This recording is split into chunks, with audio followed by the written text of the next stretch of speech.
Hi friends, എല്ലാവർക്കും ഒരിക്കൽ കൂടി പുതിയ വീഡിയോയിലേക്ക് സ്വാഗതം. ഇന്ന് ഞാൻ പരിചയപ്പെടുത്തുന്നത് വളരെ ഈസി ആയിട്ട് നമുക്ക് ഉണ്ടാക്കാൻ പറ്റുന്ന ഒരു കഷായ കൂട്ടാണ്. നമുക്ക് പ്രതിരോധശേഷിക്കാൻ വർദ്ധിപ്പിക്കാൻ പറ്റിയ ഒരു ഔഷധമാണത്. നാട്ടിൽ ഞാൻ വിളിച്ചു ചോദിച്ചു കഴിഞ്ഞപ്പോൾ ഒരു ആയുർവേദ ഡോക്ടർ എനിക്ക് പറഞ്ഞു തന്നൊരു കുറിപ്പാണത്.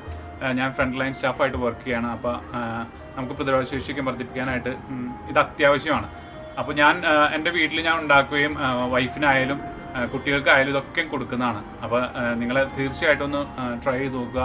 നിങ്ങൾക്ക് എന്തായാലും അത് ഫലപ്രദമാകും. നമുക്കപ്പോൾ ആ വീഡിയോയിലേക്ക് ഒന്ന് പോവാം. ഇതൊക്കെയാണ് നമുക്ക് വേണ്ട ഇൻഗ്രീഡിയൻസ്. ഒരു നാരങ്ങ നമ്മളത് 5-8 പീസെങ്കിലും ആക്കണം നമുക്ക് ആ തൊലിയോടുകൂടി തന്നെ. പിന്നെ 2 ഗ്രാമ്പു, 2 ചെറിയ കഷ്ണം ഇഞ്ചി, 1 ടീസ്പൂൺ മഞ്ഞൾപ്പൊടി.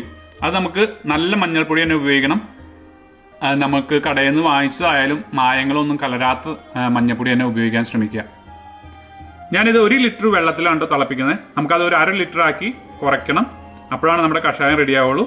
ഞാൻ ആ നുറുക്കി വെച്ച നാരങ്ങ ഇതിലേക്ക് ആഡ് ചെയ്യാണ്. 1 ടീസ്പൂൺ മഞ്ഞൾപ്പൊടി,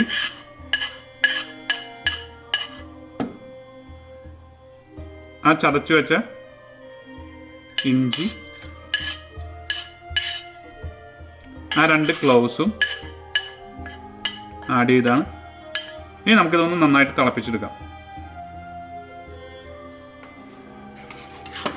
ഇനി നമ്മളിതൊന്ന് ഹാഫായിട്ട് റെഡ്യൂസ് ചെയ്യണം. നമ്മൾ 1 ലിറ്റർ ഒരു 1/2 ലിറ്ററിലേക്ക് കുറയ്ക്കുകയാണ് നമ്മളൊന്ന് പതിയെ തിളപ്പിച്ചെടുത്തിട്ട്. അപ്പോൾ നിങ്ങൾക്ക് എല്ലാവർക്കും അറിയാവുന്ന പോലെ തന്നെ വളരെ ആന്റി ബാക്ടീരിയൽ ഗുണമുള്ള ഒരു ഇൻഗ്രീഡിയൻസ് മാത്രമാണ് നമ്മളിപ്പോൾ ഇതിനകത്ത് ഉപയോഗിച്ചേക്കുന്നത്. നമുക്ക് കുട്ടികൾക്ക് കൊടുത്താലും ഒരിക്കലും അവർക്കൊരു സൈഡ് എഫക്ട്സോ അങ്ങനെയൊന്നും ഉണ്ടാവാൻ വഴിയില്ല. കൂടാതെ നമ്മളിപ്പോൾ ഫ്രണ്ട് ലൈൻ സ്റ്റാഫുകൾക്കായാലും ചെറിയ പാക്കറ്റുകളായിട്ട് നമുക്ക് ഇത് അതിൻ്റെ ഇൻഗ്രീഡിയൻസ് കൊണ്ടുപോവുകയാണെങ്കിൽ അപ്പോൾ ഹോസ്പിറ്റലിൽ തന്നെ വെച്ച് അവർക്ക് ഇതൊക്കെ ഉണ്ടാക്കി കഴിക്കാവുന്നതാണ്. കൂടാതെ പ്രവാസികൾ ഇപ്പോൾ നാട്ടിലേക്ക് പോകുന്ന സമയമൊക്കെയാണ്, അതല്ല അവിടെ ക്വാറന്റൈനിൽ കഴിയുന്ന സമയങ്ങളിലൊക്കെ നമുക്കിതൊരു അല്പേച്ച് തന്നെ ഒരല്പം എല്ലാ ദിവസവുമായിട്ട് ഇത് നമുക്ക് ഉണ്ടാക്കി കഴിക്കാം. നല്ല പ്രതിരോധശേഷി കൂട്ടാൻ പറ്റിയ ഒരു ഔഷധം തന്നെയാണിത്. ഇതിപ്പോൾ റെഡ്യൂസ്ഡ് ആയിട്ടുണ്ട്. ഇനി നമുക്കതൊന്ന് അരിച്ചെടുക്കാം.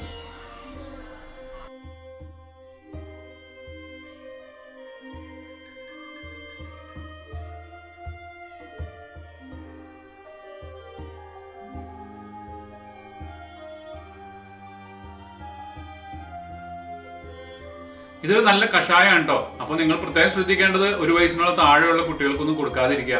ഇതൊരു മെഡിസിൻ ആയിട്ട് പിന്നെ ആരും ഉപയോഗിക്കരുത്.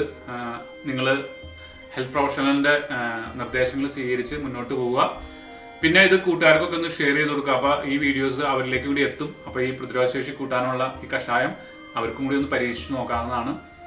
പിന്നെ ഇനിയും സബ്സ്ക്രൈബ് ചെയ്യാത്തവർ തീർച്ചയായിട്ടും ഒന്ന് സബ്സ്ക്രൈബ് ചെയ്യുക, ലൈക്ക് ചെയ്യുക, ഷെയർ ചെയ്യുക, കമന്റ് ചെയ്യുക. ആ ബെല്ലൈക്കനോട് നിങ്ങൾ ഒന്ന് എനേബിൾ ചെയ്യുകയാണെങ്കിൽ എൻ്റെ പുതിയ എല്ലാ അപ്ലോഡ്സും അപ്പോൾ തന്നെ നോട്ടിഫിക്കേഷൻ ആയിട്ട് വരും. അപ്പോൾ സ്റ്റേ സേഫ്, സ്റ്റേ ഹെൽത്തി.